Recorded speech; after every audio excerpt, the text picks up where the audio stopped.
so tawi non kadi kaka Play Store ko ya télécharge giɗo Jama Media. So tawi non kaka YouTube wonɗa har ko ton tun natata ɗon ko ya waɗu Jama TV. haray fanɓe an e yiɗuɓe an hara mi invite o yon ar ndara kala ko wontirɗa andiran noon a wawi mon siiwude. Merci beaucoup. Je vous love.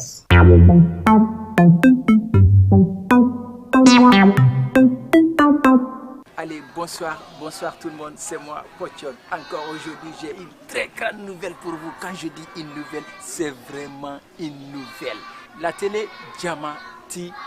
est là pour nous. Tu veux connaître la culture guinéenne, tu veux connaître tout ce qui se passe en Guinée, tu veux voir nos films professionnels, tout ce qui est guinéen, tout ce qui est culturel, tout ce qui est culture guinéenne. Je te dis, branche-toi sur la télé Jama TV, car la télé Jama TV, nous partout, elle émet depuis Sénégal. Branche-toi sur la télé Jama TV. Jama TV, c'est la meilleure des télés. Et pour te renseigner de plus, va sur la page Guido Jama. Tu sauras tout ce qui se passe là-bas. Merci.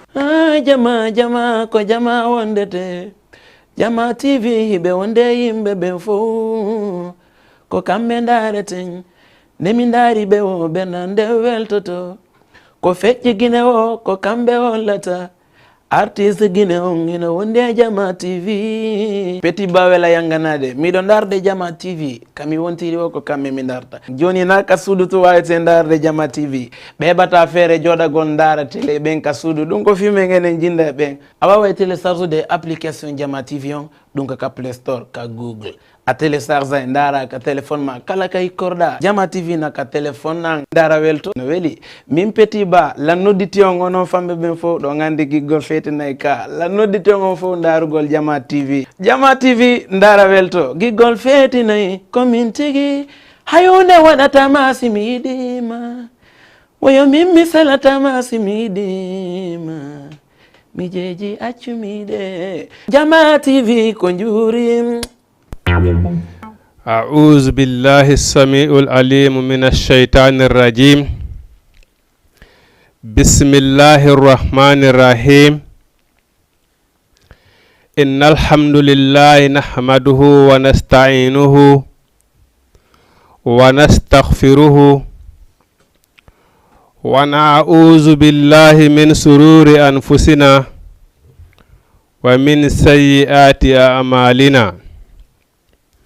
من يهد الله فهو المهتد ومن يضلل فلا هادي له وأشهد أن لا إله إلا الله وحده لا شريك له وأشهد أن محمدا عبده ورسوله أيها الإخوة الكرام والأخوات أحييكم بتحية الإسلام ألا وهي قائلا لكم جميعا السلام عليكم ورحمة الله تعالى وبركاته. musidɓe julɓe ndaroɓe oɗo télévision meɗon Jama TV hiɗon salminana ko kala ka wonuɗon meɗen salmina on lando si tawi woni hiɗon e jang tawde noon ko sabu moɗon woni ka joƴƴini men ɗo ɓay wosi a nani goɗɗo wowli a heɓu nunnowo e si a nani a jangi a heɓu heɗetoɗo nde tawde noon kadi janguɗo e heeɗiɗo fof hino fota baraji haray meɗen salmina no ko kala ka wonɗon meɗen salmina kilifaɓe meɗen Guinée yemɓe wonɓe Sénégal ɗo Fouta Diallo Basi Guinée Forêt Sié kala kilifajo meɗen woni ka diina woni ka aada wontirɓe leydi Sénégal ha e Guinée meɗen ko nakir hara fof meɗen hiɗen salmina musidɓe men kilifa emen kadi jeeyaɓe ka diina e aada sénégalais wernuɓe e ndiɗo leydi waɗanɓe en ouverɗi 9 yiɗi e jiɗani en hara hiɗen salmina e kadi hiɗen torana e fewɗen jamɓe kisiye Sénégal e Laguine hiɗen toro Allah enen kadi yo Allah subhanahu wa ta'ala ɓantu fiika meɗen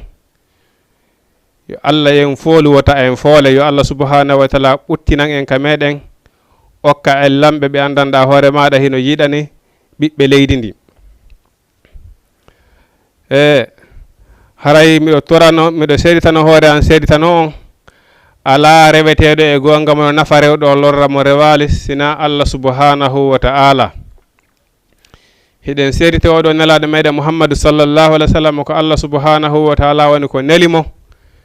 nelirimo diina gonga li yuzhirahu ala dini kulli walaw karihal kafirun. Fi kaɗo diina yo o timmin kay hoore diinaji heddiɗi ɗin fop. Wawen andude diinaji ɗin fop kaka Allah subhanahu wa ta'ala woni ko iwri. Ay ko piiji ɗiɗi ko jaɓuɗo rekonisugol gonga mo jaɓaade rekonisugol gonga on. Nela e ɓe fop maɓɓe ko ɓe nelira ko ashhadu an la ilaha illallah ashhadu anna muhammadun rasulullah. Ko seede ala reteɗo ko wona Allah seede ɗon nelaɗo Muhammadu sallallahu alaihi wa sallam ko Allah nelimo. Ay joni noon si a ndaari moftaji heddiɗi ɗin fop ɓurɓe ɓen fof kamɓe atani ko yi'e maɓɓe ɓen tum wonno ko ɓe nela. Annabi Ibrahima ko yi'e makko ɓen tum wonno ko nela. Annabi Isa annabi Musa Yahya Zakariya wa kazalika ɓe kontotako. Oɗo noon nelaɗo Muhammadu sallallahu alaihi wa sallama nde tawno kanko wonno timmode annabaɓe Allah subhanahu wa ta'ala ko e tagore nden fop woni ko o nelimo. Ala jinna ala ɓale ala arabu ala portojo ko arɗo timmingol fop. Ay bon ko ɗum waɗi ɗe yeton defte tawreta injila sufi Ibrahima sufi Musa zabura Dawuda ɗeɗo fop kaka alqur'anul karim woni ko suuta nelira e mofte maɓɓe ɗen. Wona annabi Ibrahima eɗon andi e makko ɓen ko waynoɓe sanamu. Allah subhanahu wa ta'ala suutoya ɗum ɗon ka alqur'ana rentingo e rewgol e sanamu o jonnamo ɗum ɗon yaw wajira ɗum ɗo si e maɓɓe. Wona annabi Lutu eɗon andi e makko ɓen koko wiyeten kon luutiyanko gorko e debbo yo jombidir ko ɗum ɗon wonno ko nelirano. Wona annabi Salihu eɗen andi e makko ɓen yawno ha murti wona ɗuytugol peese. siko kamɓe woni e soodude ɓe ɓeyda siko kamɓe woni e yeeyude ɓe ɗuyta. Ayi bon nelaɗo Muhammadu sallallahu alaihi wa sallam kanko ko foppu noon o ari timmingol li yuzhirahu ala dini kulli. Bon alquran nden o jonnale tawi nde timmi tesi ko ɗum waɗi goɗɗo ko ƴoƴuɗa wo ko ƴoƴuɗa ɗo ho kala bantaniɗa ɗo wo a wawata sansude alqur'ana. Hiɗa wawi noon joɗade wola ko faala. Ɓay hande heewi e karma ko ɓe janggodir o daginana en pijjiɗanaɗa hoore ma ɗi Allah harmini harmina ɗi Allah dagini wola ko faala. Kono ɗum wawata yande sina e hoore maɓɓe sabu ne laɗa ma kala fenuɗo e hoore an hara yo heɓɓino joɗere ma ko yiite jahannama. Si tawi woni a jangi a andi ko ɗum ɗo Allah subhanahu wa ta'ala rentini sabu geɓoy aduna ma sabu waale aduna sansinima deftere Allah nden hiɗen andi ɓe halkanoɓe ɓawto waɗa baaɗi watta keroji ko honɗum waɗno si ɓe halka. Annabi Dawuda huuɗi ɓe halka ko sabu ko ɓe sansayno ayeji Allah ɗen. Si Allah subhanahu wa ta'ala yewti ɓe daari ɓe tawi o aya alqur'ana ɗo ko ari ɗo ko arda e faaleji maɓɓe ɗin kamɓe karma ko e maɓɓe ɓen ɓe jooɗo ɓe sanza ay ɓe sanza programme defte ɗen. Joni noon nde ɗo alqur'ana nde tawde ko nde timmude Allah subhanahu wa ta'ala inni wa inna nazzalna zikra wa inna lahu la hafizun ko menen cippini alqur'ana. Allah subhanahu wa ta'ala inni kadi ko menen ƴetti garanti renugol alqur'ana hay goto wawɗo sansude alqur'ana ala. Si a jangiɗo ha honde tumade a wawata sansude alqur'ana a wawata ɗuytude ɗo alifu hay goto a wawata ɓeydude alifu hay goto e alqur'ana hakkille jaɓa ɗum ɗon. Ayi bon hiɗa wawi noon arde ɗo wowla ko faalaji ma cuɗanayiɓe weleji wonki bon sansanayiɓe wowla ko faala jokka mbeliriyeji aduna wonande faade haqqilleɓe goo nanane ɗum. ɓayno woodi woɓɓe goo ɗo kadi andana yuɓe ko julɓe ashhadu an la ilaha illallah ashhadu anna muhammadun rasulullahi ko welataɓe wo kamɓe koyo karama ko en wowlanɓe ko yaadi e ko welataɓe kon. Ayi haray noon ya andu ko ɗum woni ɗaynugol hoore mum ko ɗum woni janfagol. An oɗo karama kojo si a jaɓali laaɓal ngo yiyeɓe wowlaɓe ko nafataɓe kon ko alqur'ana on wi'i kon sabu geɓoy aduna ya andu an e maɓɓe fof pilasi moɗon ko goton yawmal qiyama. Sabu na hiɗen andi ɓe wi si a yii ɗo goɗɗo hino waɗa bone a rentinali mo e bone on, si lette ɗen ari an wo anduɗo on wo kanko waɗɗo bone wo on fopp moɗon on halkoto. Ayi, si a yii goɗɗo no waɗa e bone on ko ya rentinmo e bone on. Ayi, alhamdulillahi rabbil alamina, hawnaki Allah subhanahu wa ta'ala fewniramo sabu ma o acca bone o. Si o jaɓali rentade an on haray a daɗi a itti nganto, sabu nelaɓɓen ko ɓe nelira Allah subhanahu wa ta'ala ko ittugol nganto. Allah subhanahu wa ta'ala wi ko mi neliri nelaɓɓen ko fiwata neɗɗo on daroyo ñande janngo yawmal qiyama o wiya Allah subhanahu wa ta'ala ko ɓay mi andano. Allah subhanahu wa ta'ala ko ɓay a nelano ko waajo men, ko ɗum hayno men jokka, ko ɗum hayno men waɗa ko moƴƴi. Ayi, jon noon onon ɓe karmakoɓe kadi wonɓe janngude famina koɗo diina, si on yii boneji ɗin ko yon wowlu, ko yon renting e boneji ɗin, ko yon renting e fitina. Si on jooɗi ke ɗon on wowlali, si bone on ari heɓay on, onon wo andi ɓen woɓe andan fof moɗon bone on heɓay on. Ayi, nam hara wiwɗen nde ɗo alqur'an al karim wiwɗen ko jangetede. Alqur'ana wona ko soode walline. Bon, joni noon heewi enen hande alqur'ana kana ko si goɗɗo maayi jangende, walla soodande naada ka oto mum wallina, walla soodande wallina ka suudu mum, ko musiba. A yeeɗo woɓɓe no ƴetti alqur'ana naadi ka galle muɗum waɗde ka tilwar, joɗɗina ɗon télé, joɗɗina ɗon réseaux sociaux, ka weeti bimbi,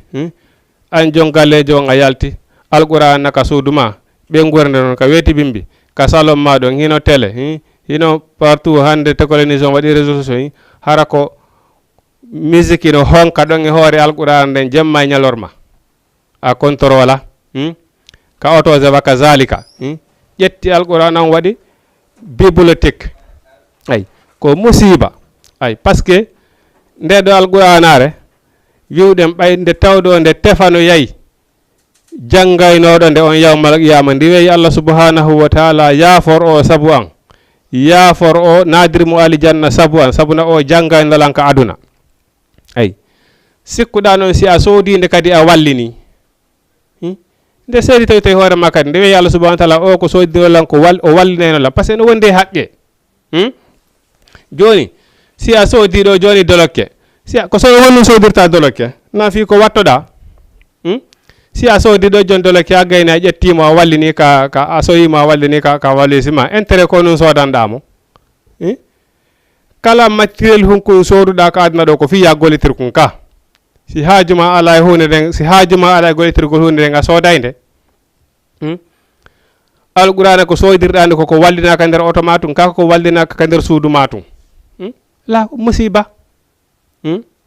Koko jange mayaɗo woɓɓe goo si ɓe darniɗo joni galle ha ɓe gayni ɓe inna are janganolan alqur'an. Bon, ko on to ɗum windi ala hay nokku. Alqur'ana ala sayi mo jangete, ala waɓatu mo jangete, ala alqur'ana ko jangante sina fiya faamu ko honnum Allah subhanahu wa ta'ala fina ya fewirde ko hudallin nas, ko ya jangu anda ko ɗum ɗo Allah subhanahu wa ta'ala wi'i haɗitoɗa e boneji makko ɗin waɗa yamiroje ɗen. Bon, min hila mandite e tan paygel yagal amen no gasa hella wona wa 98 à 99 woodi patron jo goto darnuɗo galle ko nakiri o waɗi délégation o ari ka imam amen on ɗon o inni harayimo hottude mo faala yoɓe jangana mo alqur'an. Imam on ɓe makiya ko saɗi ko tooli ɓay woni hewtoyama toon ha gaynama tawi préparant fop ɓe noddimo ɓeyni andi ko no ɓurma moƴƴande o inni oy ɓeyni andi ko no ɓurma moƴƴande o inni oy ɓeyni Allah waɗi a préparé ñameteji a waɗi ko waɗete kon fop, joni yo ñaame du'e tore Allah yo Allah subhanahu wa ta'ala waɗu galle ɗen galle ma mais janggol alqur'ana on jara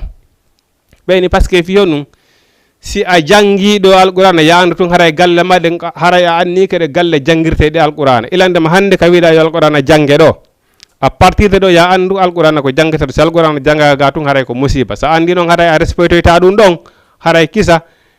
accu ñaame ko sadaka ko anniɗa kon du'e galle ɗen waɗe galle ma mais janggo alqur'ana on ɗum ɗon jara ay ɓe waɗi ɗum ani ono daron oyna are jangganolan alqur'ana imamu ɓe gara janga alqur'ana wonay mo hotti ka galle makko a faami ka alqur'ana wayri ɗon nde ñande sa kanko alqur'ana ɓe waydiri galle ɗen e alqur'ana waydiri ɗon nde ñande ko musiba o holli noon kanko Allah subhanahu wa ta'ala ko o julɗo o hollimo considére alqur'ana o darni galle ha o gayni o nodditi imamu ɓe are jangganolan alqur'ana ɓe ara ɓe cippina ɗon alqur'ana wayra ka galle makko nde ñande ka waynodira ɗon nafa Allah qur'ana janggano ɗon kon ay ko musiba ay joni noon ndaare ɗo Allah subhanahu wa ta'ala ino yewta en ɗo seeɗa o inni wa saari u adondire tinne ila maghfiratin faade e yaafuye min rabbikum immorde ka joomi moɗon ay tinne hittine yo Allah subhanahu wa ta'ala yaafo on adondire yo Allah subhanahu wa ta'ala yaafo on ay ko waɗi noon enen ɗo fopp hiɗen andi yawmal qiyama haray mo kala hino haton jini yo Allah subhanahu wa ta'ala yaafo ɗum naadoya ɗum alijanna joni noon ɗum ko honto heɓoto ko laakara ton ɗum heɓoyto ɗum ko aduna ɗo heɓoto ay ko ɗum waɗi ɓeyni ñande janggo Allah subhanahu wa ta'ala o monoyto o seytina ha nde ñande annabaɓɓen fof hara hay goto susata arde lando Allah subhanahu wa ta'ala ko honnum o seytini sina nelaɗo Muhammadu sallallahu alaihi wa sallam ay yeɓen daro ha ɓe fubbo e lakkereji maɓɓe ɗin ko honnum ɓeyni Allah subhanahu wa ta'ala tawtara mo tikki nde ñande koko tawde nun aduna ɗo Allah subhanahu wa ta'ala ñande bo himo yeeɓi juuɗe sokeje makko himo wi'i onon jiyaɓe an yawɓe ha fantini bakkatuji tuube mi yaafo on ay neɗɗo on salo ya non ha o maaya bon hande kadi hara golleji makko ɗin taƴi wona ha o maaya hande kadi o wata gollude hande kadi ko goɗɗum golleji makko ɗin taƴi ɓay neɗɗo on enen ɗo ɓeyna dargal non woɗɗi dargal non ɗumanni neɗɗo on an ñande mayɗa o dargal ma darike par ce que hande kadi ko habbiɗa ko immitnede landito golleji maɗa ay ñande mayɗa o dargal ma ngal darike ay joni noon ka Allah subhanahu wa ta'ala hino yiɗani neɗɗo on moƴƴere kadna ɗo ñande bomo wiya tuubu mi yaafoma neɗɗo on salo o waɗa ɗon yorere hoore o salo ha mayde nden ƴettitamo o tuubali o dara yo noon yeeso Allah o wiya ɗon Allah accanan ay a tawi ko nden ñande ko on seytane ɗon Allah subhanahu wa ta'ala woni ko tikki ko ɗum watta o dar nde ñande ñeeɓe daroto ha ɓe fubbo e lakkere muɗum nde tuububu ye ko aduna ɗo woni ko ɗaɓɓete wala yahilu law an yuakhira tawbata ala nennugol tuububu ye komi paykun ƴiƴan keccan diway ko ɗaynugol hoore mum noon ay ɓay hiɗen reni hande ko jeunesse on tum woni e mayde jeunesse on tum woni e mayde ay ko ɗum waɗi so wi yaafodire hittine faade e yaafuye mi rabbi ko immorde ka joom moɗon ay wa jannatin e alijanna arduha yanji makko on assamawatu hino fata wa asama on wal ardi o leydi ndin o iddat on alijanna heblanama lil muttaqina wonande huloɓe Allah ɓen ndaare alijanna neɗɗo goto yanjede alijanna goto an neɗɗo goto ko okkoyteɗa ko ñande janggo yanñede mum ndin haray no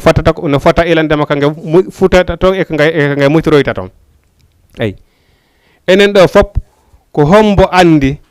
hakkude funnange ka nangue fuɗata toon e kan mutoyta toon ko honno fotata yaajude neɗɗo goto alijanna ko okkoyte ñande janggo kon yaajede muɗum nden hino fota wa aduna on fop ila kange fuɗoyta toon heɓe kaga mutoyta toon ndaare ɗo neɗɗo goto petti ko heɓoyta alijanna kon tawata ɗum ɗon fop ko woni toon kon fop ko an jeeyi ay Allah subhanahu wa ta'ala o wi noon o iddat on alijanna ko marana lil muttaqina ko wolande huloɓe Allah ɓen joni noon Allah subhanahu wa ta'ala mo yewtude joni noon ko homɓe woni huloɓe Allah ɓen e joni hara hiɗen wawi dartude ɗo ilandema enen ɓe wonɓe jangude ɗo e wonɓe e heɗade joni hara hiɗen darde ɗo ko homɓe woni huloɓe Allah ɓen sabu Allah subhanahu wa ta'ala wi aljanna makko on aljanna goto petti neɗɗo goto petti koye hokkoyte kon hino fota kange mutoyta kange fuɗata ton e kange mutoyta ɗon yanji muɗum a neɗɗo goto petti ko mana hino fota wa aduna on yajude neɗɗo goto petti ko hokkoyte alijanna ko ayi ko ɗum waɗi so ini alijanna ko woni ton kon koko nowru meeɗa nande hito muɗum yitere meeɗa yude siga muɗum ɓernde meeɗa meydade siga muɗum ayi bon ko toon fowtere woodi beele mboli ko alijanna woodi ko ɗum waɗi so Allah subhanahu wa ta'ala wa fi zalika falyatanafasil mutanafisuna ko ɗum ɗo haanoɗen wadde combatude ko ɗum ɗo wonɗen haanɗen tinnade fi muɗum ayi ko ɗum waɗi so ni adodiri e waɗugol adodiri e yafanede ka joomi moɗon tinne e ɗaɓɓugol yafafuye ka joomi moɗon joni a wi komɓe woni huloɓe Allah ɓen Allah zina ko ɓen yunfiquna ɓeno dépensa ɓeno itta jawle mum ɗen waɗaɗe sadaka fissarra'i sanga satti ayi yaha wona fewno ɗo ni mo yarɗa oy aduna on satti e a fewno ɗo hino satti e fewno ɗo Sénégal hino satti ayi memotako fewde ka satti ɗon noon fewde ka satti ɗon noon Allah subhanahu wa ta'ala ni ko boni huloɓe Allah ko ɓen ƴettoɓe jawdi mum ndin fewde on say finance wa sakko fi sabilillahi joni ndare si tawani ko noon wawɗen enen ko so ha tawi hande kadi liibi mi heeɓi ha mi handi ɗo hande kadi liibi joni on sa nimi famintena hilan okka hilan itta sadaka ayi la ayi la Allah subhanahu wa ta'ala o inni ko dépensoɓe sanga satti ko ɓen woni huloɓe Allah ɓen dépensayɓe sanga tawi sattede wondi waddarrayi e sanga tawi lorra hino woodi nawnaje koytata siga ɗin piiji guerre lorra jama lorra guerre no woodi ala kay gollede piiji fof bonnama nawnaje lorraje koytata siga ɗin piiji ƴetta jawdi ma ndin finance a sewnga on say Allah subhanahu wa ta'ala ko ɓe woni huloɓe Allah ɓen wal kasimina al khayzi e ɓen moɗoɓe tikkere ko ɗum woni moɗugol tikkere neɗɗo waɗama ɗo ko metti tawa hiɗa wawi nangude mo waɗamo kala ko faalaɗa har hay goto landakima ay acciramo sabu Allah goɗɗo piyama walla piyane ma o hoyne walla o perdine jawdi en tout cas do o bonnere nde andanda hoore maɗa way koye hoore tawa ɗum ɗo fof hiɗa andi hiɗa wawi mo nangude walla kada ko o faala andita noon an kadi pellet wona no wawirɗa nangude oɗo waɗamo kala ko o faala ɗon andita pellet an kadi Allah subhanahu wa ta'ala hino wawma nangude acciramo sabu Allah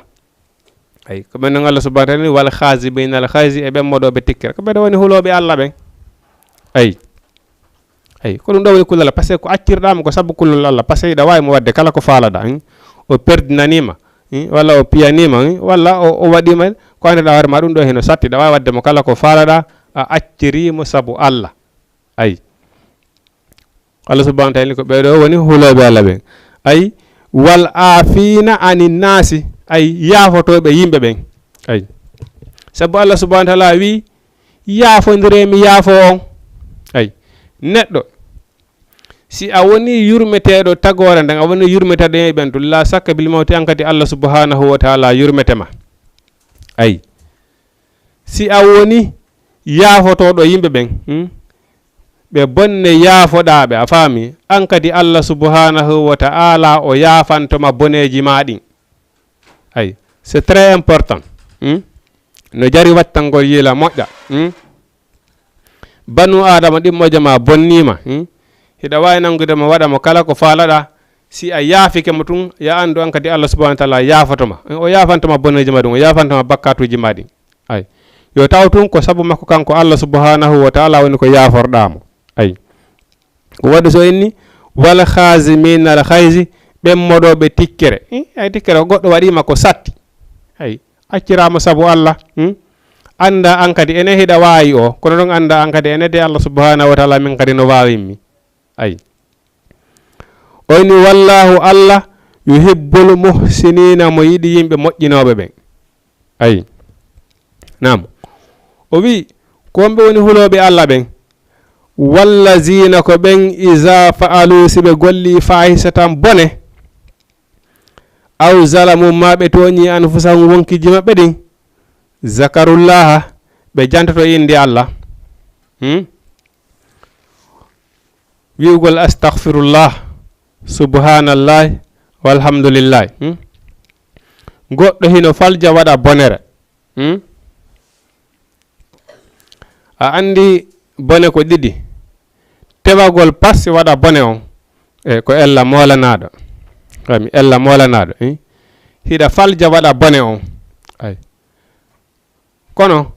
Allah subhanahu wa ta'ala wi inna Allah yaghfiru dhunuba zamia. Allah subhanahu wa ta'ala ko yafotoɗo bakkatu ɓawde neɗɗo on tuubi ay ɓawde neɗɗo on tuubi bon joni noon yimɓe ɓen hino wawi waɗugol bakkatu mais tuubugol ngol ko ɗum woni probléme e jamaji ɗin ayi ko ɗum waɗi e ngal ɗo dewal ko waytata wona nde ɗo julde neɗɗo on doosi mo laɓɓinani Allah himo juulude kara han o heewata heddorde bakkatu ko waɗi nelaɗo maaki nde julde no wawi wasi tawi woni caangol ili e dambugal goto kala e moɗon ñande be ñande o lootike ɗon laabi 5 est ce que tuundi heddoto e ɓandu makko ndu ay e maaki la julde nden ko noon way bon joni noon min hilan jinude bon hilan tooñude hilan wujjude hilan ñawde hilan wadde goɗɗigo mais jamais hilan fewta rabbu samawati wal ardi on min nalan juulude ay jamais hilan juula bon jamais hilan waɗa ko moƴƴi hay fosi agana Allah mi wiya astaghfirullah agana Allah mi wiya subhanallah agana Allah mi wiya alhamdulillah ɗiɗo fof ɗi andanɗa hoore maɗa ko heefayɗi bakkato e neɗɗo on ha laaɓa pos ayi bon subhanallah walhamdulillah astaghfirullah ɗiɗo fof ko heefayɗi bakkato par ce que fay neɗɗo on kono waɗi si a waɗi bone ko noon tubirta ko subhanallah astaghfirullah ayi ko ɗum waɗi so inni yimɓe hulaɓe Allah ɓen kamɓe si tawi woni ɓe waɗi bone ɓe insinoto ayi ɓe insinoto ayi bon ndaare tun e malaikaɓe windoɓe bonɗi e moƴƴi ɓin e si neɗɗo on waɗi ko moƴƴi neɗɗo on malaikajo wonɗo ka ñamon o hittina o winda heña neɗɗo on si tawi woni o waɗi ko boni toujours malaikajo windo moƴƴi on o wiya habba mo ha ndara si tawi woni o insinoto ayi si neɗɗo on woni ɗon noon o insinaki après ɓe winda ayi ko ɗum waɗi si nelaɗo maaki an oɗo neɗɗo yo ɗengal ma ngal hecciɗiri jantagol inde Allah subhanahu wa ta'ala nelaɗo maaki jante inde Allah min ñande be ñande mi wiyi astaghfirullah laabi temedere ko ɓuri fanɗude kon nelaɗo ɓe maaki ñande be ñande ko ɓuri fande ɓe astaghfirullah laabi temedere on no waɗi facile astaghfirullah laabi temedere neɗɗo hay si tawi woni kala golle ko wonɗa hay si ko a maçon joyiɗa darde birke ɗa wiide astaghfirullah hay si ko a safara joyiɗa doginde ka ɗa wiide astaghfirullah woni ka piiji ɗin jeena sappo kala ko wonɗa wadde hiɗa wawi golle maɗe no wawi yadude e jantagol inde Allah hay sina ñallal ngal fof bon ko ɗum waɗi si nelaɗo ɓe maaki noon ko goo neɗɗo nelaɗo maaki neɗɗo si a woni duuɓi temedere labbi temedere hiɗa fanki ko neeɓi a wowlali wowli ko moƴƴi so andi a wata wolde ko moƴƴi haray fanko ko ɗum ɗon ɓuurima moƴƴande enen noon hande woni contraire ɗo yo goɗɗo wonɗo ha tawa ko konngol moƴƴol woni e yaltude honduko makko e nder ñallal ngal si a calculi e nder 100% on fop si a heeɓi toon ha ko 10% walla 5% heddiɓeɓen fop ko mbele on fof ko no iwayi oɗo pattoy oɗo no iwayi oɗo pattoy oɗo wimi yo no iwayi oɗo tum waɗde anani ho kaari wi ɗum ɗo kaari wi ɗum ɗo e hoore ɗum kadi noon hara ala e gollude moƴƴi sabu hay tawni hiɗa wadde ko moƴƴi hiɗa ñawde yimɓeɓen hiɗa wolude ayibeji yimɓeɓen nelaɗo maaki ɓeyni o kamɓe hino hawniɓe neɗɗo wonɗo e wowlude bone neɗɗo on accuɗa bone ma on an bala hiɗa wola bone goɗɗo goo an haɗi wola bone ma on haɗi mapina bone ma on bon an neɗɗon hay si tawni hiɗa waɗude ko moƴƴi ya andu to ɗum si tawni ɗa wolude ayibeji yimɓe ɓen ya andu haray ko moƴƴi ma ɗi wonuɗa e ñaamude sabude ko ɗum nelaɗo ma kono ɓe maki ɓenni ñoore bakkatu muɗum hino wawa si tawni fure waliki ɗo joni a yeeyi a hetti ɗon huyre banu adama ɗimmo ma a hetti tew banu adama ɗimmo ma a ƴakki ay ko ɗum bakkatu muɗum on way joni nde genen daare hande wona ka réseau sociaux ji wona ka galleji ko hoore goɗɗo nayi waɗo tun no pattoyɗo tun ko kaari waɗi ɗo tun kaari waɗi ni kaari wiini ɗum ɗo ɗum so fait ko musiba molanaɗo ayi oyni ɓeeɗo surtout noon e hoore ɗum ɗon kadi noon e hoore wowlugol ayibeji yimɓe ɓen ñawɗo kaari no waɗi ɗum ɗo hande hay wattiɗa complet mo mara valeur yawɗa e haaju foppo ko on hotirde a yaali hande ko kaari watti a yaali hande kaari no wayi on o comportaki kaari no waɗiri ni bon joni noon hay si tawni hiɗa waɗude ko moƴƴi itti noon e sikke hara noon kadi e hoore ɗum ɗon ko wonti woni ñowde yeeyi ɓen ɗon bimbeki kiɗe jemma e dorma faami ala wadde kadi e moƴƴere on hay batte ayi musiba ayi ko ɗum waɗi so Allah subhanahu wa taala wi wallazina ɓen isa faalu si tawi woni ɓe waɗi fahisatin bone aw zalamu ma ɓe toñi anfusahum wonkiji maɓɓe ɗen zakarullaha ɓe jantoto inde Allah par ce que neɗɗon seytane no wawma puusede waɗa ko boni ay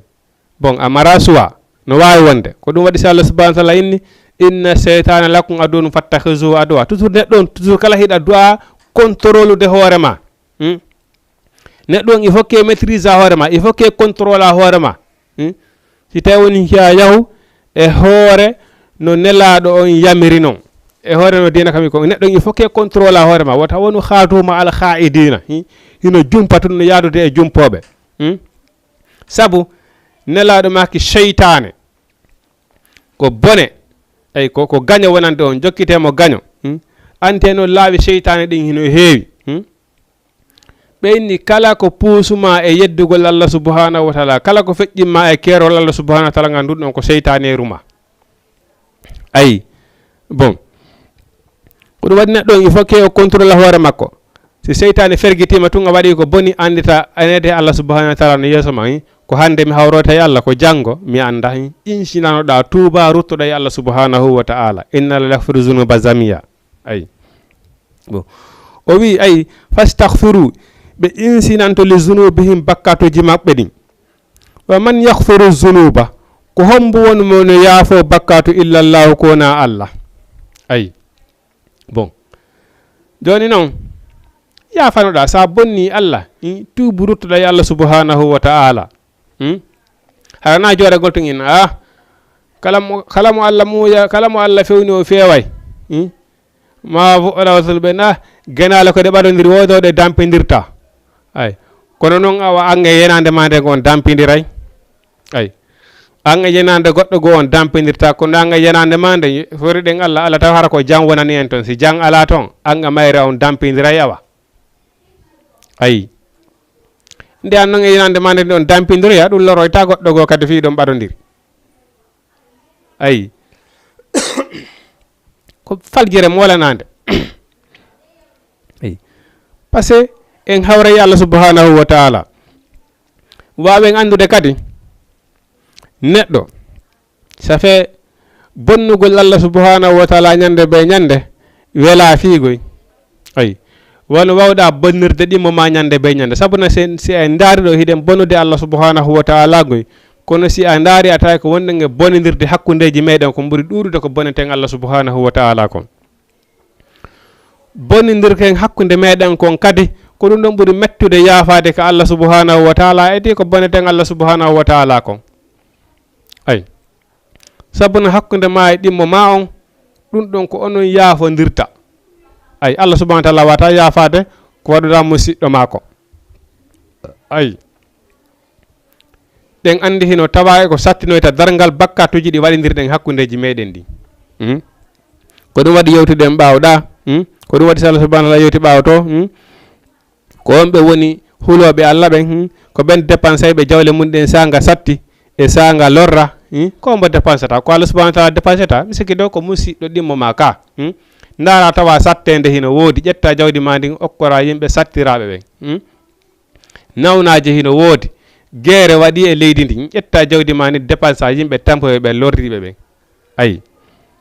wal khasimin al khaysi ɓe moɗoɓe tikkere goɗɗo go waɗama ko satti tawa ɗa wawi nangude mo waɗa kala ko faala hara Allah subhanahu wa ta'ala hara hay goto landata ko ma ɗa wawi ɗa mari pouvoir mum yafoɗa on tigi yaforama saabu Allah ayi Allah subhanahu wa ta'ala ko ɓeɗoni huloɓe Allah si tawata si ɓe waɗi bone ɓe waɗi bakkatu ɓe insinanto Allah subhanahu wa ta'ala bon o inni sabu ko hay goto ala wawɗo yafade bakkatu sina Allah subhanahu wa ta'ala joni noon goɗɗo wota andu hunde nden ko bone waɗirande fi hiɗa andi si Allah subhanahu wa ta'ala sa tuubi Allah subhanahu wa ta'ala yafotoma sina ɗum haray ɗum ɗon kadi wona e jalnori ayi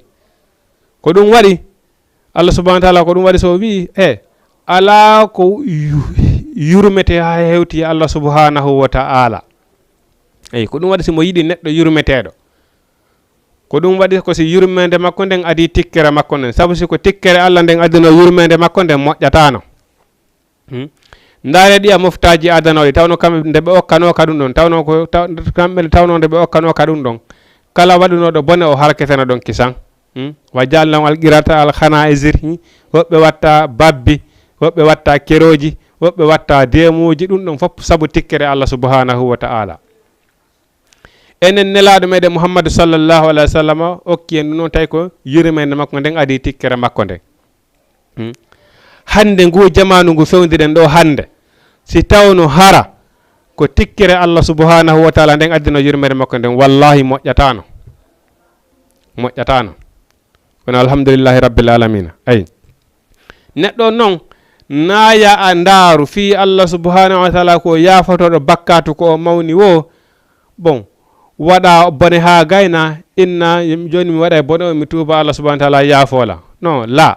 ɗum ɗon kadi Allah subhanahu wa ta'ala yamira ɗon haray wayi wa jalkutugol Allah ayi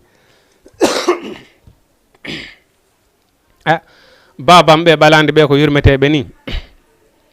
acci mi wujjaɗi mbuudi maɓɓe ɗo hay si mi wujji e miɗo andi hay si ɓe andi ɗo ɓe yaafotola haray woni jalnori ayi bon fe neɗɗo on dow ko on tigi rente waɗugol bakkatuji ɓay no woodi wiyeɓe kadi so meɗen waɗi boneji meɗen andi so min waɗi bone on kadi meɗen andi gam rewra kadi Allah subhanahu wa ta'ala yaafo men la ko jalnori neɗɗo ko yaakare ko tanƴinare woni hakkunde ma e Allah subhanahu wa ta'ala ay inna allaha la yukhlifu l-mi'ad Allah subhanahu wa ta'ala non o wi kanko o lundota ko fodore makko nden kala golluɗo gollal moƴƴal mi yoɓaymo ko moƴƴi mo golli kadi ko boni ko ɗum a gelike si a golli tun golle moƴƴe e hoore hiɗa gonɗini Allah subhanahu wa ta'ala ya andu Allah subhanahu wa ta'ala o yoɓoyte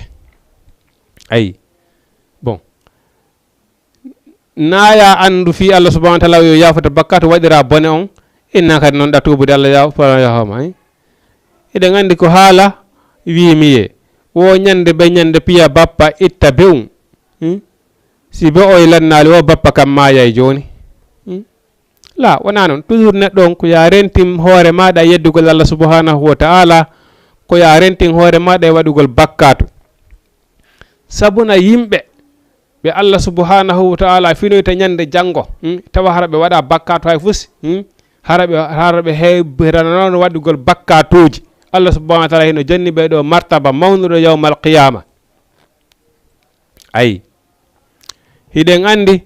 nokkugo Allah subhanahu wa ta'ala hino wi'i ñande tawoyta ñande Allah subhanahu wa ta'ala addo yo asama nge ha nge hewdi ka sengo koye men ɗo ndare hakkunde men yo asama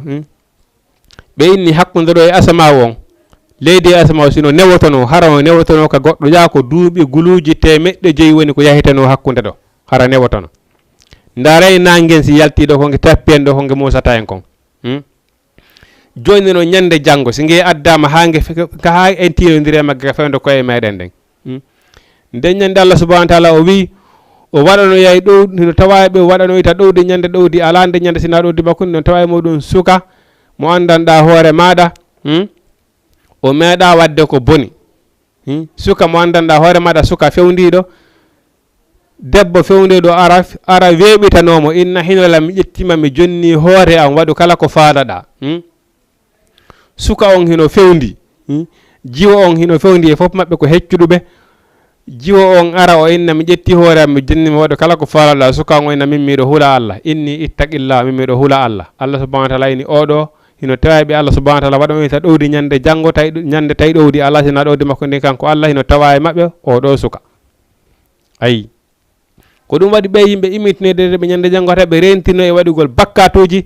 ɓeɗo Allah subhanahu wa ta'ala hino jonne ɓeɗo martaba mawɗo yawmal qiyama ñande janngo ayi ko ɗum waɗi neɗɗon c'est impossible nde woniri noon no woniri ko enen e seytane woni ko ceppidina kalidiro seytane hino jokki en bimbeki keɗe jemma e ñalorma bon si a waɗi bakkatu insinano Allah subhanahu wa ta'ala kono toujours kadi rento no heɓirɗa moyen rentorgo e waɗigol bakkatu o hara e fanɗu ayi ko inni ayi fastaghfiru ɓe insinanto li zunubihi wonande bakkatuji maɓɓe ɗin fa man yaghfiru zunuba ko hombo woni mono insinano bakkatu ko mbone no yaafo bakkatu illallah kona Allah ala ayi bon e hoore ɗum kadi noon wa lam yusirru hara ɓe deppitaki ala ma faalu e konko ɓe golli on hara kamɓe ya'lamuna heɓe andi on hara waɗali bone on ha gayna tubanamo ha gayna janngo kadi wattoyamo tubanamo janngo kadi wattoyamo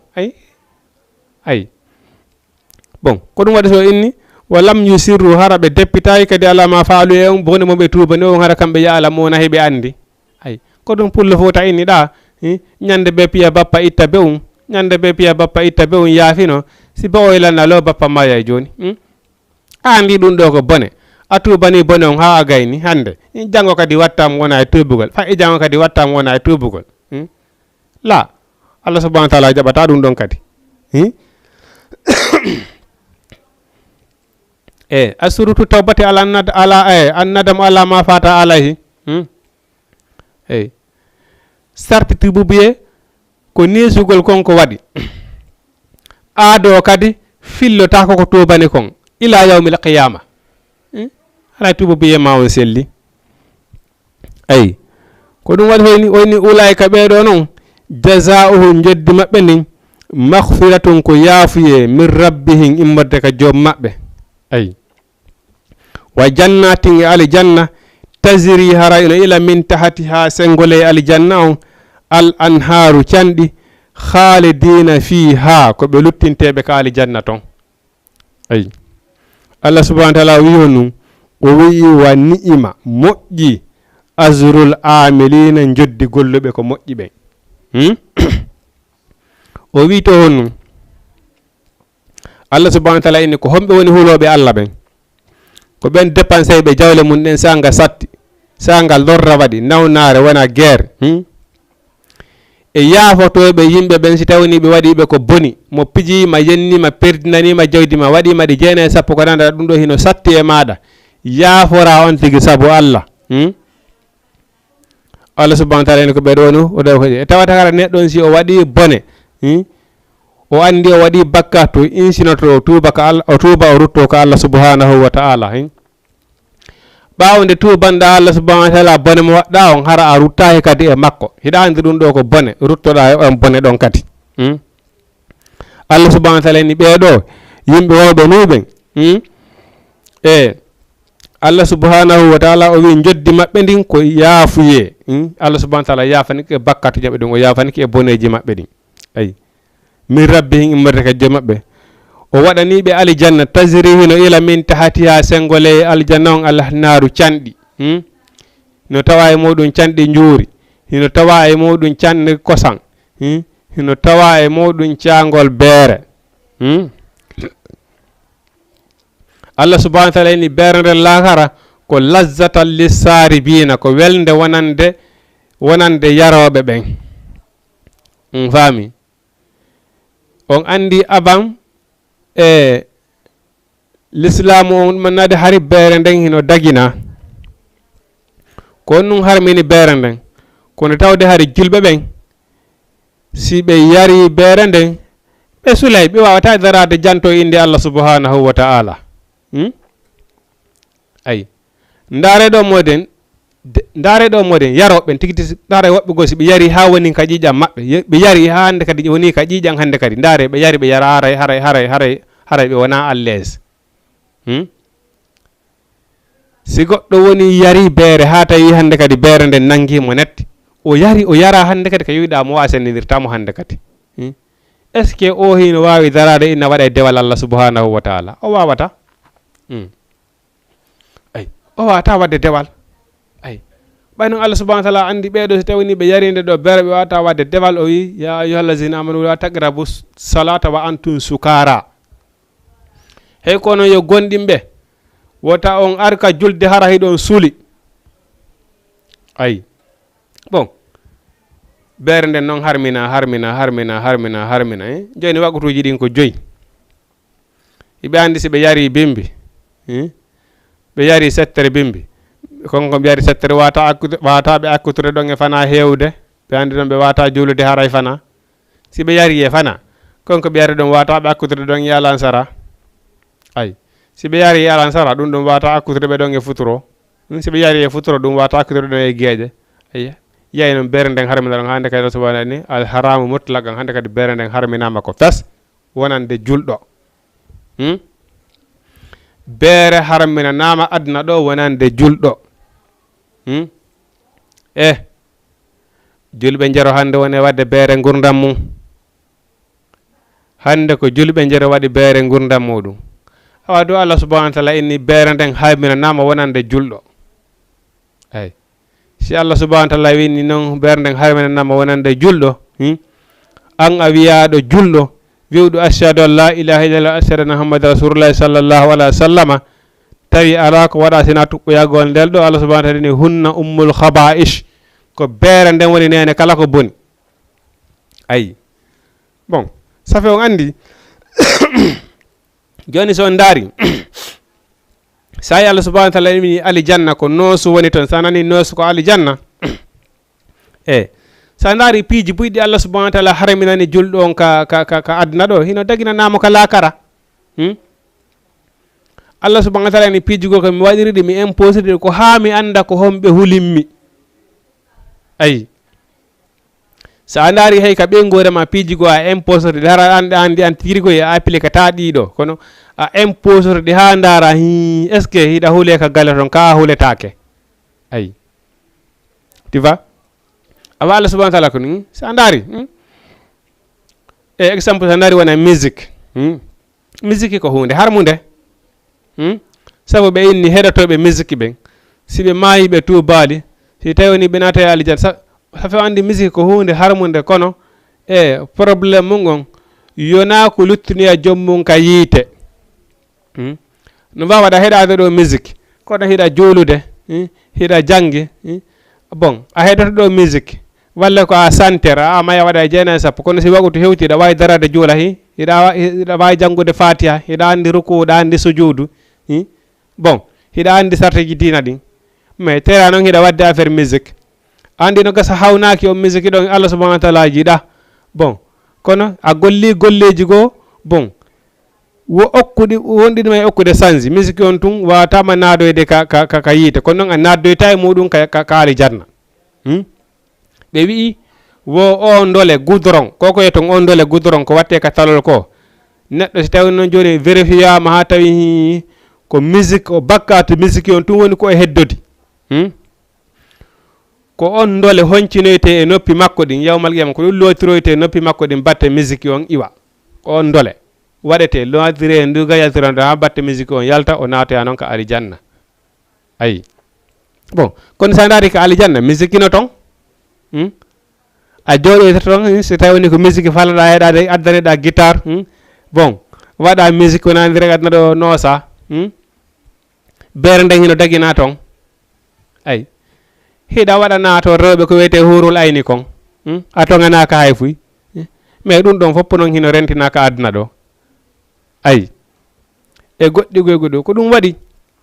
si Allah subhanahu wa taala o wi si o hetti sariya o wallini daganta ko neɗɗo on subagol daganta ko ma subagol Allah subhanahu wa taala ini hunde nden hino harmi ko ɗum ɗaɓɓata ɗon hannde kadi ko ɗum ɗaɓɓata ɗon ala fosi ko ɗaɓɓa ɗon sina rentoɗa e muɗum si tawi ɗo faala heɓude jam ayi ko ɗum beere nden ka laakara noon a yarata ha sula a yarata ha piitoɗa ko welde ko lajjata lissare bina ayi si Allah subhanahu wa taala ini harmini hunde nden harande harmi mutlaqa beere ɗum wona golle julɗo noon julɗo wota ɓaɗa ɗum mutlagan an tanki a julɗo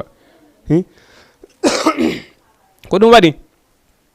il faut que waɗen attention moƴƴa darten hoore meɗen moƴƴa hiɗon andi ɓe ni ñande dargal si yahi ha wuloyi satti mofte nelaɗo ɓen ɓe yahay ka wewndu maɓɓe kawsara nelaɗo nabi mofte ɗen yaw ka wewndu kawsara yaroya satti mofte nelaɗo ɗen yaha yaroygol ton nde tawde nelaɗo maaki ɓeyni hay goto narta aljanna sina sayi ɓe naati mofte hay goto narta aljanna sina sayi mofte nelaɗo ɗen naati e okkede ko ha ɗon ka ko ɗum waɗi ɓeyni kala neɗɗo finuɗo tawi koye mofte nelaɗo mouhammadou sallllahu alih w sallam woni ko tawa hara yo wi alhamdoulillahi rabbil alamin yo yettu Allah ko mawni ayi ɗum ɗon noon nafima wo nafima a tawede mofte nelaɗo mouhammadou sallallahu alih w sallam o tawata hara ko a iwtirde ɓawo nelaɗo wona alqouran wino wa ma atakum rasulu fa khuzuhu wa ma nahakum anhu fantahu haraɗa goldirno ɗum ɗo kala ko nelaɗo haɗunama tawa harayɗa haɗiti kala ko nelaɗo jamirnoma hara hiɗa waɗi ko ɗum ɗon nafatama a jeyade mofte nelaɗo mouhammadou sallallahu alih w sallam en yiigoye annabi nuhu e nde ndiyan ɗan arno lette ɗen arno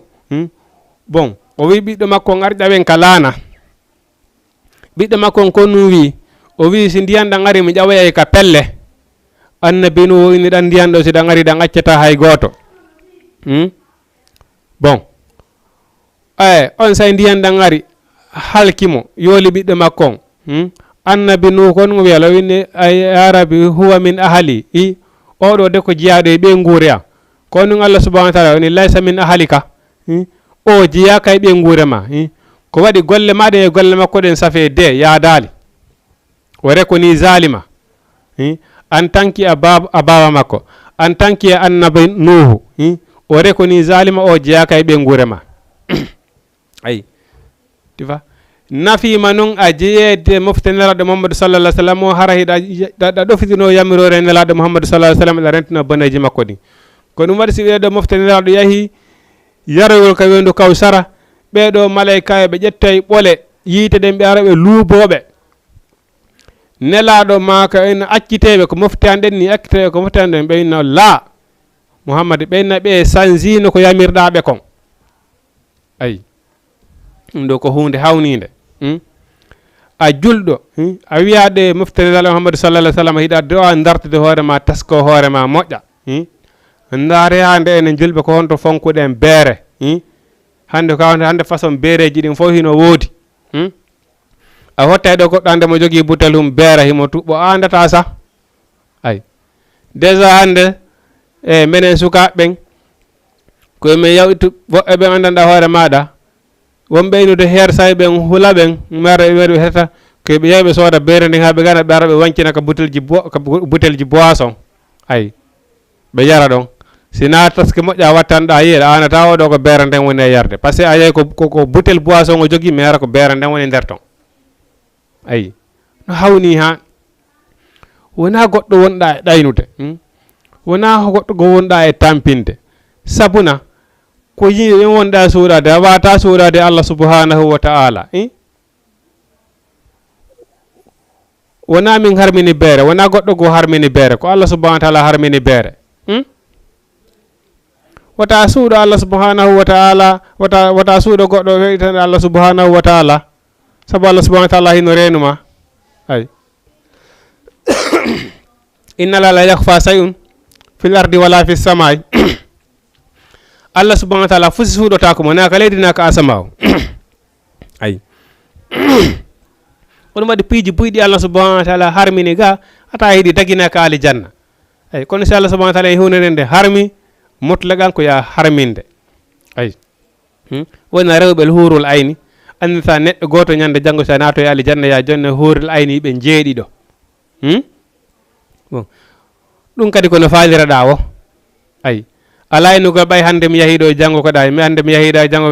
mi mara droit yawgol ɗa hande koɗa ay kono faliraɗa o ay a kerantake ay bon joni noon daren adduna ɗo Allah subhanahu wa taala ino harminanama kala debbo si tawi woni wona ɓeygu ma eɗa harminana tu vois kono e seeɗen gollitirde ɗum hara yo Allah subhanahu wa taala yaafo en fewna en fewnana en o wi ay min tahti ana sengole janal haru cande haaldina fiya ko ɓe luttinteɓe ton wa ni'ima moƴƴi ajrul amilina joddi golluɓe ko moƴƴi ɓen ay o wi honnum o wi gaddi ko gonga halatti feƴƴi min qablihin ko aditinoɓe sunanun sunnaji fasiru yahe fil ardi ka leydi fanzuru ndaron kayfa ko honno kana latorno aqibatul mukazzibina wattande fennunoɓe Allah subhanahu wa ta'ala ɓe yahay ndaron yimɓe annabi salihu ɓe nde ɓe fennuno nde Allah subhanahu wa ta'ala halkirnoɓe yawo ndaron yimɓe annabi luutu ɓe nde ɓe fennuno nde Allah subhanahu wa ta'ala eni acce gorko e gorko yo jommidir luuti e ñaako yaagal ɓeyna debbo e debbo jommidira il faut que enen gila ɓen hannde waɗen attention muradu moƴƴiri ɓay enen hannde koko wiyete jawdi hino jarani en ko woni wo soodugol ndimu men ngon hino jarani en ko woni wo goɗɗo si a perdi ko wiyete ndimu ma ngun kon si a perdi ndimu ma ngon ya andu fussi ko heddorɗa e aduna ala dinite ma on si a perdiri o ya andu fussi ko heddorɗa e aduna ala ƴetta diine ma kan yeeya fi aduna wel a julɗo haqqan goɗɗo yettoma hino dagi ka gorko e gorko jommidira hino dagi ka debbo e debbo jommidira yeneɗa haalisi e jawdi reconisa ɗum jaɓa ɗum déjà hay tawni a hutorali ɗum si tawni tun a jaɓi ɗum ɓernde ma nden hooli ko ɗum ya andu ko ɗum woni kana yaltuɗo e l'islam a perdi dignité ma on a perdi diine ma kam ya andu noon sa perdi dignité ma on ya andu fusi ko heddorɗa ala ndemu ma gon si a perdi ɗum fusi ko heddorɗa haray ala ay ça fait hare ko a windaɗo ko Allah subhanahu wa taala 0 point ndarene ɓen no ɓe halkirano yimɓe annaɓe luutu ɓen no ɓe halkirano ɓe halka e fof maɓɓe ndaro yimɓe annabi nuhu ɓen nde ɓe salino Allah subhanahu wa taala no ɓe halkirano ndaro yimɓe firawna ɓen no ɓe halkirano ko ɗum waɗa subhanahu wa taala ni fasiru fil ardi fanzuru kayfa kana aqibatul mukazzibina yiile ka leydi taske yehe ƴetton defte ɗen janggo ndaron yimɓe yeddunoɓe Allah subhanahu wa taala no ɓe halkirano no heɓon no rentoron o inni haza ɗum ɗo bayanu ay ko feññu ɗum ko feññinante ɗum ko feññu ɗum lilnasi wonande yeɓen wa maw'izatun e waaju lil muttaqina wonande kalhulowo Allah neɗɗo si o ƴettali kulol Allah o hikkini yeeso rema metti waajade goy sabuna ko ɓen Allah subhanahu wa taala wi khatama Allahu ala qulubihim wa ala sam'ihim wa ala absarihim khisawa Allah subhanahu wa taala la noti ɓerde maɓɓe ɗen ay ko ɗum waɗi Allah subhanahu wa taala ini ɗo e komɓe woni huloɓe Allah ɓen ko ɓen anadaran si ɓe waɗi bakkatu ɓe insinoto andi neɗɗo on si a waɗi bakkatu goɗɗo ne wola ɗo konngol ɗa wola ɗo konngol ngol yalta tun a faami hara ko bakkatu mawɗo bo waɗanama bakkatu hara meyyi tun na fi si a golli bon si a insiŋaki ko ɓernde ma nden waɗta toɓɓere ɓaleere si yehi ha kadi a waɗoyi bakkatu goo a insinaki toɓɓere kadi waɗa ɗon si yehi noon ha ɓernde ma nden fof ɓawliri toɓɓe ɓaleeje tawi woni ko sabu bakkatuji ɓen hande kadi hay hande kadi ko neɓaɗa yewtede fi Allah subhanahu wa taala a nanata haray hande kadi seytane woni imamu ma ay a waɗi bakkatu a insinaki ha waɗi bakkatu goo kadi ɓernde ma nden fof sabu sa waɗi bakkatu kono andirta kono andirte a waɗi bakkatu malaika ɓe andi ko ɓernde ma nden toɓɓata toɓɓere ɓaleere sa insiŋike ko ɗum e fasoto iwa sa insiŋaki noon woni ɗon ha ɓernde ma ne fof ɓawniri waɗugol bakkatuji ko ɓen Allah subhanahu wa taala inni khatama allahu ala qulubihim wa ala sam'ihim wa ala absarihim khisawa Allah noti ɓerde maɓɓe ɗen, Allah uddi ɓerde maɓɓe ɗen, gite maɓɓe ɗen fermama, ɓe yiyata gonga, ɓe nanata gonga, ɓe famata gonga. Ayi tiba wala hon hino wodani ɓe azabu lette alimu musude tiba ayi ko ɗum waɗi hino wodani ɓe lette musude. Bon ko ɗum waɗi so Allah subhanahu wa taala wi to ɓen ɓe andanɗa hoore maɗa si ɓe waɗi bakkatu Allah subhanahu ɓe insinoto ɓe insinoto ɓe rutto Allah subhanahu wa taala hefana e bakkatuji maɓɓe ɗin. ayi ko ɗum waɗi so inni ɗum ɗo ko wasu wonande huloɓe Allah ɓen. ayi neɗɗo si tawi ɗon o hebbinori waɗugol bakkatu o hebbinori waɗugol bakkatu hay o waaja o nanata e fusi o famata e fusi. ayi o inni wala tahinu wota on lo'inkino julɗo si a woni julɗo haqqan si a woni julɗo haqqan wota a lo'inkino e waɗugol ko moƴƴi wota a lo'inkino e waɗugol ko moƴƴi ko safe julɗo ko yo wonu jambar ko ya wonu neɗɗo waɗɗo ko ya wonu neɗɗo waɗɗo deguer neɗɗo marɗo fitti marɗo joom ko ɗum woni julɗo haqqan tertini si wi'ama telema ko yewiti e diina kan ko andanɗa ko sabu Allah subhanahu wa taala wonɗa e waɗirde ko ya wonu neɗɗo waɗɗo joom. ayi wala tahinu ayi wota on lo'inkino ayi wala tahzanu wota on suno ayi wota on suno ayi mana wota on suno hono woni sunagol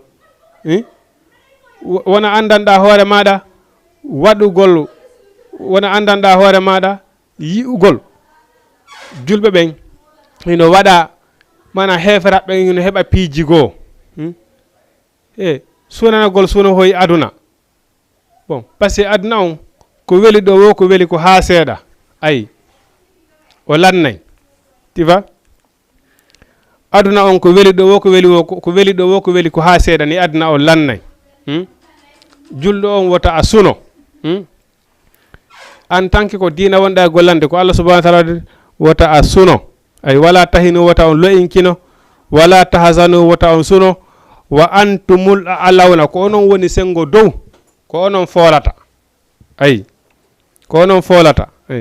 in kuntum si o laatike mu'minina hiɗon gondini Allah subhanahu wa ta'ala. ay tifa ko si tawi woni hiɗon gondini Allah subhanahu wa ta'ala ko onon wonta dow. ay wota on suno ko heferaɓe heɓata piiji wota on suno e galleji maɓɓe labaɗi wota on suno e oteji maɓɓe labaɗi wota on suno e office ji maɓɓe andite alijanna hino ɓuri ɗum fof. Allah subhanahu wa ta'ala wi wa antumul a'lawna ko onon woni sengo dow kono noon sarti on honnum in kuntum ko si on laatike mu'minina hiɗon gondini Allah subhanahu wa ta'ala. julɗo ɗon dey a hooloto Allah subhanahu wa ta'ala si wawon famodirde hendagol ma numéro Allah subhanahu wa ta'ala communigol ma Allah subhanahu wa ta'ala der hara sa noddi Allah subhanahu wa ta'ala ɗum o nototoma direct ko imanu billahi watama okkude ɗum ka ɗon sikkude ala hino wodude woɓɓe go walla kaɓe wi Allah subhanahu wa ta'ala wo kaɓe noddi Allah subhanahu wa ta'ala o nototoɓe direct ko alda e tongingol ko imanu ma on okkatama ɗum ko ɗum waɗi so Allah subhanahu wa ta'ala wi neɗɗo fof neɗɗo hino yaara embere imanu makko ngu. ay Allah subhanahu wa ta'ala wi wa in yamsaskum si tawi woni heeɓi on qarhum barmeji fagadi massal qawma ande heeɓino on qarhum barmeji misluhu siga ɗin ɗon kadi. ay si bone heeɓi on ande siga on bone kadi heeɓino on wa tilkal ayyamu ay ɗiɗo ñalɗi no daawilu ha mbeɗen jiltidira ɗi baynana si hakkude yimɓe ɓen hande wela janngo metta ay hande wela janngo metta kono woni fi aduna si bone heɓima andu bone go heɓino woɓɓe go kadi ma siga on kadi heɓinoma waliya alamallahu allazina ko fiyo Allah subhanahu wa ta'ala andu ɓen waliya alamallahu allazina ko fiyo Allah subhanahu wa ta'ala andu ɓen amanu gonɗinɓe wa yattakhiza o jogito minkum e moɗon suhada a yamɓe sahidi ay hiɗen andi si hewti ka jihadi mayirɓe Allah fi Allah subhanahu wa ta'ala ɓen hiɗen andi hay coñciɗi ɓe mayidi e muɗum ko ɗin ɓe suridoyte eyi ɓe immidine ɗin yawmal qiyama fi ɓeɗo yo Allah subhanahu wa ta'ala andu ko yimɓe yannoɓe sahidi ko mayannoɓe fi Allah subhanahu wa ta'ala eyi ko ɗum waɗi ya andu kadi kala goɗɗo kala ko heɓuma ɗo kala bone ko heɓuma ɗo si tawi tun koye sabu Allah woni ko bone on heɓirma ya andu haray ko a jeyaɗo e yanɗo sahidi ayi ayi ko ɗum waɗi so inni waliya alamallahu allazina ko fiyo Allah subhanahu wa ta'ala andu ɓen amanu gonɗinɓe wa yattakhisa o jogito minkum e moɗon suhada yamɓe sahidi wallahu Allah la yuhibbu zalimin ɓen o miha heferaɓe ayi haray inchallahu rabbi dans 2 minutes 15 minutes en wawi arde numéro téléphone on hiɗon wawi wadde 78 waɗon 116 waɗon 82 38 sine woodi ko landotoɗon naton ka Jama TV landoɗon ko yowiti e diina meɗen kan inchallahu rabbi ɗon wawi wadde 78 waɗon 116 82 38 00 221 78 116 82 38 waliyumahhisallahu allazina ko fiyo Allah subhanahu wa ta'ala mehu ɓen ko fiyo Allah subhanahu wa ta'ala laɓɓin ɓen amanu gonɗinɓe wa yamhaqal kafirina o meha heferaɓen fes ay o lanna fi heferaɓen waqul zaha laqqa wa zaaqal batala innal batala kana zahuqa si gonga ari fenande yahay andu fenande o ɗum ko mehete ɗum fenande o fimo ɗum ko bonnete ɗum ayi fenande kone mawde o kone mawde so ta gonga hunkum ayi Allah subhanahu wa ta'ala o wi am hasibutum ene e hiɗon sikka an tadkhulal jannata on naatay aljanna walamma ya'lama Allahu allazina jahadu minkum wa ya'lama as-sabirina e hiɗon sikkude on naatay aljanna Allah subhanahu wa ta'ala andali cinniɓe waɗuɓe jihadi kombati fi makko ɓen minkum e moɗon o anda kadi homɓe woni muññiɓe wonana o yewtirno ɓawtono yimɓe muññiɓe pullo fuuta hoore mo ɗum inni wo muñal ko ñale rimata neɗɗo ko sa woni neɗɗo muññiɗo ko jeyaɗum e martabu iman ko jeyaɗum e ko ɓatnita neɗɗo on Allah subhanahu wa ta'ala ko ɗum okkatama ɗi piiji ɗo yettiɗa nanen e yimɓe fi ka yewti ɗum fi yimɓe huloɓe Allah ɓen ko si a muññike si goɗɗo go waɗama ko andanɗa hoore maɗa hiɗa wawi ittude acca ko muñal ngal watama okkude ɗum ɗon ayi o wi ene hiɗon sukkude noon on naata e aljanna Allah subhanahu wa ta'ala inna o andali ɓen muññiɓe e moɗon o andali ɓen kombatuɓe haɓi tawi ko fi Allah waɗi woni ko ɓe haɓiri la o inni wala kadi ko gonga kuntum on laatinoke tamannawnal mawta hiɗon yeltono mayde nden min qabbuli an talquhu ko adi on hawrude e mayde nden ay faqad ra'aytumuhu joni noon on yii mayde nden wa antum onon tanzuruna hiɗon ndaara ay ɓayano ɓene nelaɗo farlam men jihadi imimi men yahama waɗe jihadi bon joni noon ko nu woni ɗum par ce que ko yelagol mayde noon bon imimi men yaha waɗugol guerre ɗa andi pelete sa yeehi guerre ɗa andi pelete ɗe tañƴini artegol ɗe tañƴini heddoyagol ay kono ko ɓe faala yadde jihaadi o ko ɓe faala yadde jihaadi ko ɓe faala wadde guerre ko ɓe faala yadde guerre ɓe yahata wahayu arali ay nelaade Muhammadu sallallahu alaihi wasallam ko wahayu woni ko habboto ay joni noon nde wahayu on arno tawi ko ma ɓe yaha jihaadi hande kadi wantunte onon tan zuruna hiɗon daara hande kadi ɓe jooɗi ɓe daara ɓen hala ɓe ɗuman hiɗen andi ɓay jihaadi ndin farlama woɓɓe go ɓeyno no ɓeyni nelaaɗo minen de siko jawdi meɗen wakkili ittugol ay kono mi wakkilaki yawgol ngol ay tifa kono ɓe huluno ko maayoygol ngol ɓe wakkili ittugol yodne ɓe wakkilaki yawgol jihaadi ni fiwata e maayoy joni noon avant jihaadi ndin farlede hari hiɓe landade waɗaygol jihaadi ndi on wiya ma muhammadu wonali illa rasulun si wona nelaɗo ay kadi halat feƴƴino min qabuli ko adimo ar rusulu nelaɓe go ay afa in mata ene si tawi woni nelaɗo warama ay aw qutila ay ma o maayi woni o waroya ka jihaadi o woni ko Allah subhanahu wa ta'ala woni ko aranimo o maayi inni ka labbutum e yo o rutoto ala aqabi kun e dow teppe moɗon ay e yo e jaka joni si tawi woni tun nelaɗo maayi walla o warama e jaka on hande kadi on yalta e dina kan on tertoto dina kan ay par ce que ɓay jihaadi ndin farlama ɗo nelaɗo ɗen yo yaw waɗon jihaadi ndin hiɗon wakkili ittugol jawdi ndin on wakkili yawgol maaya e yo e jaka si nelaɗo feƴƴi e kaɗo dina on sortoto e makka ay on accita dina kan hiɗon andi ɓay nelaɗo feƴƴini wodne e zamane aboubacry ininoɓe kañum hande kadi dina lanni ɓay tun adduɗo dina kam maayi hande kadi lanni kono oɗo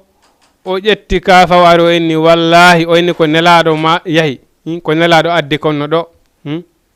kala innuɗo dina alaɗo o tetta e dande on tigi nden o bugo ayi o inni wa man ñelen qalibu kala on ruttiɗo ala aqi bayede hoore teppe makko ɗen falan yaddurullaha sayan ɗum lorata Allah hay fusi fi nelaɗo maayi walla o warama kala innuɗo hande kadi dina lanni on tigi akkiti dina ɓay woni adduɗo dina kan yahi o inni falan yaddurullaha sayan ɗum lorata Allah hay fusi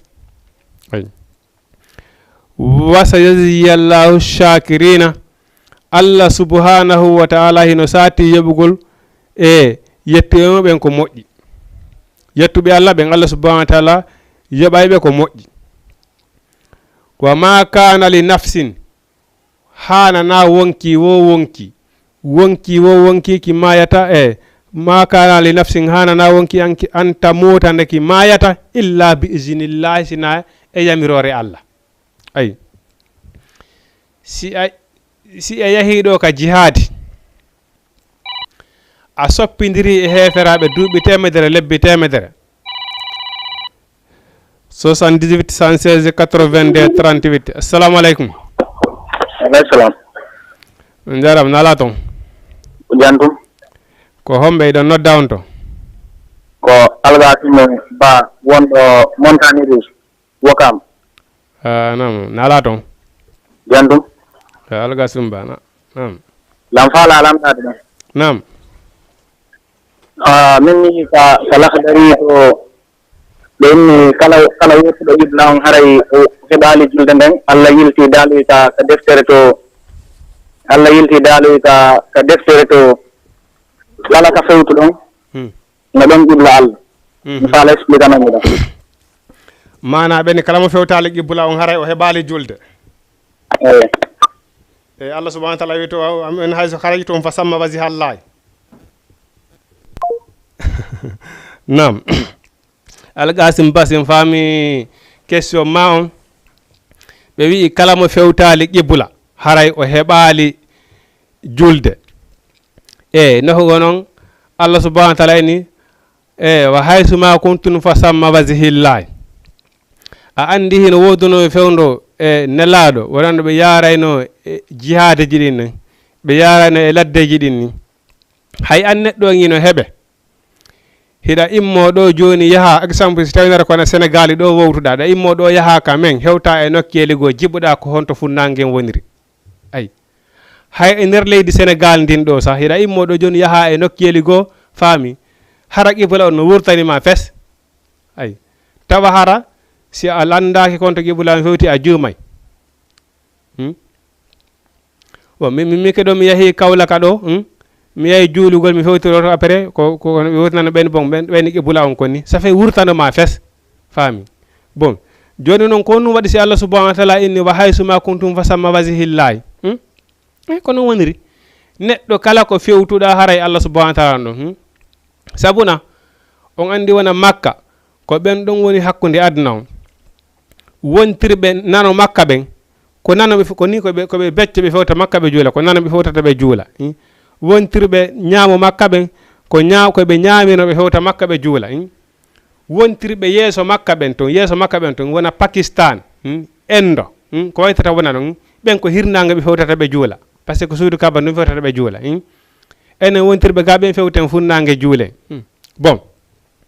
kono noon Allah subhanahu wa ta'ala inni fa samma wajhaka masjidil harami Muhammadu fewtin yeeso ma ngon ka suudu Allah hormartendu fewtu Makka juula ko ɓuri moƴƴude e neɗɗon ko yaa fewtu qibla ko fewtugol suudu Kaba ɗon juula ko ɗum woni qibla on ko ɗum ɗon woni ko Allah subhanahu wa ta'ala yamiri si majjanima noon mana a andali jilɓanima a juuli tawi ma hewti mana sa hewti e nokkure jilɓanima ko ya lando yimɓe nokkure nden ɗon konto qibla on fewteɗo fewta qibla on juula ko ɗum ɗon ɓuri moƴƴude sa hiyal ɗon ɗon hay goto mo landoɗa ko ya fewtu ka fewtirɗa o haray ɗon haray ka fewtoɗa julɗa waray Allah subhanahu wa ta'ala Allah subhanahu wa ta'ala way jaɓude assalamu aleykum allo assalamu aleykum aleykum santullahi i kalla malla Ibrahima Dumbuya malla Ibrahima Dumbuya ti on jaharama de nala toon jam tum kono homɓe ɗon nodda on to ne nodda Aslem inde nden ko on no Abdourahmane Ba Abdourahmane Ba na Abdourahmane Ba ko ɗum faala on ɗon joni ari komi falano kono longal lotorte longal longal explication mo no juuti seeɗa ɗon aga seeɗa on tigi tigi on si tawi woni longal heeɓima ko addi ko tan ko ya anniyoyɗa lotanade longal ngal ko ɓuri raɓɓude kon on tigi fuɗɗora ka wuddunaɓa ka koppi ko ɗum on tigi adoto lootade loota hoore nden laabi tati fuɗɗora ka sengo ñaamo looto cippina ara kadi noon ka sakkitora sengo nano ngon on jarama ko ɓuri raɓɓude kon onon tigi noon yawi dara defte longal ngeren ko ɓurta faltade moƴƴa on jarama inchallah namu Alkasimu Ba haray ko noon woniri neɗɗo on kala ko neɗɗo on kala ko fewtuɗa haray Allah subhanahu wa ta'ala hino ɗon ko noon ko ɓuri moƴƴude ko fewtugol qibla suudu Kaba ɗum fewten juulen ko ɗum woni ko Allah subhanahu wa ta'ala ko yamiri en si tawni ko par ce que si a andi ko ɗo qibla on woni a acci qibla on a fewti nokku goo a juuli ɗon ara julde ma nden sellata par ce que ɗa andi ko ɗo qibla on woni amma noon so jilɓanima a anda heɓale goto ko landoɗa ɗon ay tawni a woti qibra Allah subhanahu wa ta'ala wama yafade assalamu aleykum assalamu aleykum aleykum santullahi aray ko Alkasimu Ba arti ɗon Alkasimu Ba nam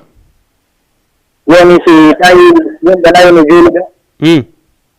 ɓe waɗi hoto maɓɓe imam on salliji makko en bonni e nder julde nden ɗon joni noon ko holno warrata ɗon hara julde ɗo nden bonal si julde makko nden boni ara kanko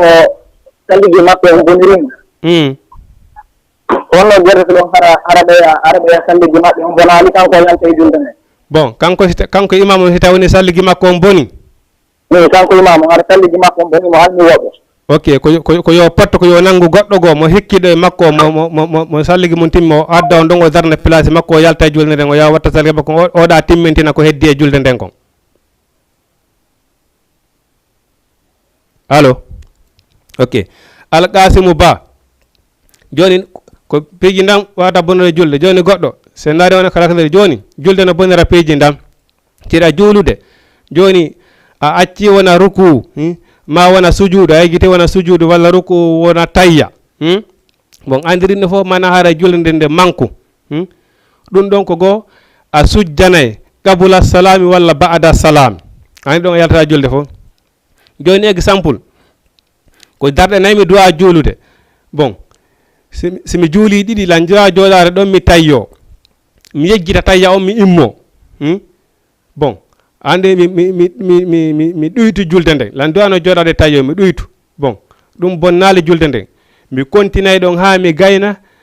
kami salminoyta ɗon mi tayyano konko mi yejjiti ɗon kadi mi ruƴƴa qabla salami walla ba'da salami on faami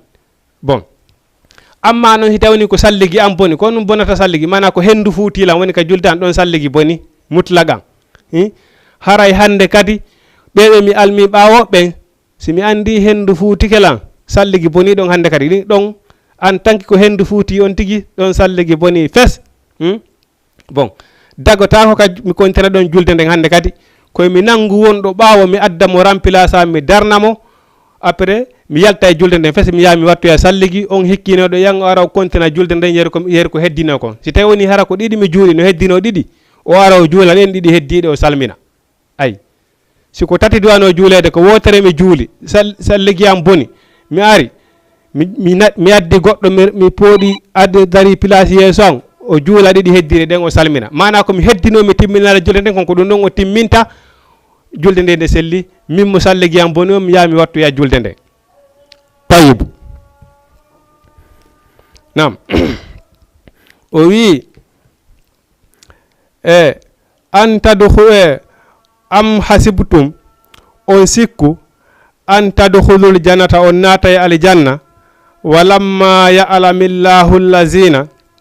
hara Allah subhanahu wa ta'ala andali allazina ben jahadu tinnibe minkum e modon wa ya'lamana sabirina o andi be muññibe e modon la wawata wonde ay neɗɗo ma Allah subhanahu wa ta'ala ko anda ko homɓe woni jaɓimo ko homɓe woni jaɓalimo ay si tawi woni koyo Allah subhanahu wa ta'ala koyo andu ko ma Allah subhanahu wa ta'ala ma Allah subhanahu wa ta'ala kan kadi lakara wonani tum koma Allah subhanahu wa ta'ala sendindira guɓe e condi guɓe e condi ko ma sendodira ayi nam haray Alkasimu Ba wiwɗen neɗɗo waɗi ko wiwɗen noon neɗɗo hiɗa immo yaha e nokkure jiɓɓoɗa andude kon to qibla woni fes on salamu aleykum. aleykum salam tullahi Painting ko kanko ar. Alkasimu Ba nam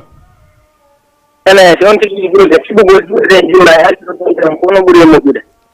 ko fiɓugol juuɗe ɗen juula ko ɗum ɗon ɓuuri moƴƴude allo nam fiɓugol juuɗe juula ko ɗum ɗon ɓuuri moƴƴude nelaɗo Muhammadu sallallahu alaihi wa sallam assalamu aleykum ok fiɓugol juuɗe juula ko ɗum ɗon ɓuuri moƴƴude nelaɗo Muhammadu sallallahu alaihi wa sallam o fiɓu juuɗe o juuli ayi ko waɗi assalatu alkhusuu hino yiɗana neɗɗo on nde o daro o fewta Allah subhanahu wa ta'ala ko neɗɗo yankiniɗo ko neɗɗo yankiniɗo bon holli nelaɗo Muhammadu sallallahu alaihi wa sallam en tout cas dow kanko o fiɓu juuɗe o juuli ayi bon joni noon ndaare ɓay wona Makkatel Mukarrama Madinatul Munawwara en inne ko ɓeɗo wonde e ñentinde bon ko ɓeɗon jeni ndaare Makkatel Mukarrama ko hono ɓe woni juuɗe ndaaro imamuɓe maɓɓe na e fof maɓɓe fiɓa juuɗe ɓe juula ndaaro madinatil munawwara na e fiɓa juuɗe ɓe juula on faami ko ɗum ɗon ɓuri moƴƴude ko sunna faami bon fii noon kadi a akkiti juuɗe a juuli wonaali julde ma boniide par ce que neɗɗo si a juuli si sartiji julde nden nde timmi haray nde selli si fatiya selli bon ruku selli sujuudu selli tayya selli bon julde ma nden haray nde selli kono noon jooma gande ɗen ko ɓuri tabudude ko ɓe inni e fiɓuɗo juuɗe juuli on emo fiɓaale juuɗe juuli on ɓe fof maɓɓe julde maɓɓe hino selli kono noon ɓe inni haray tele makka ñentingol sunna ka ɗaɓɓugol baraji on haray ko fiɓuɗo juuli on ɗon kon ɗon ɓuri tabutude e sunna o on ko weliri kono noon haray ɓe fof maɓɓe e mari julde juuɗe maɓɓe ɗen hino selli nam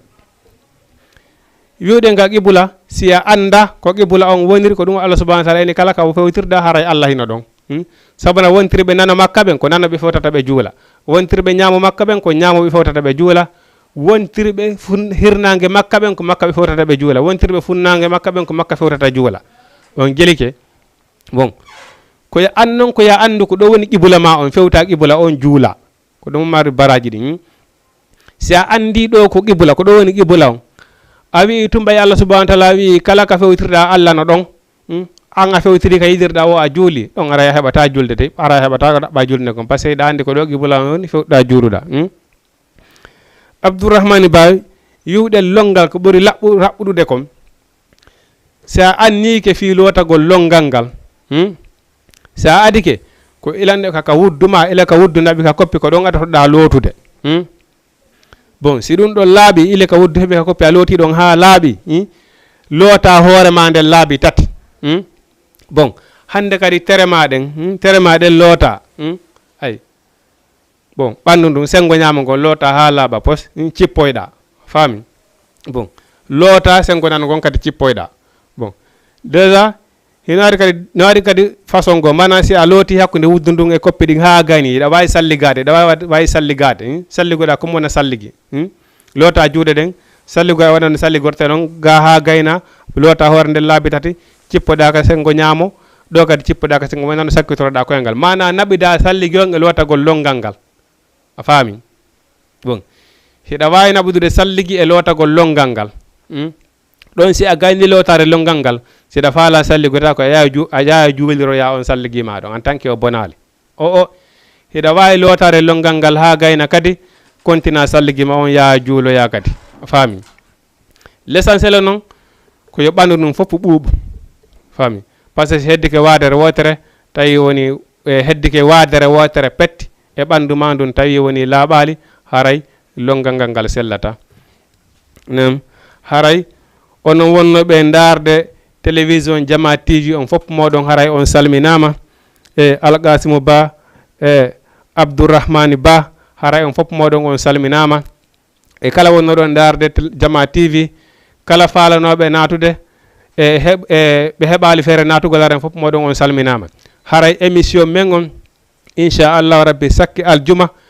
3h ha 4h haray hino continue 15h ha 16h inchallahu rabbi haray ko yon approché émission on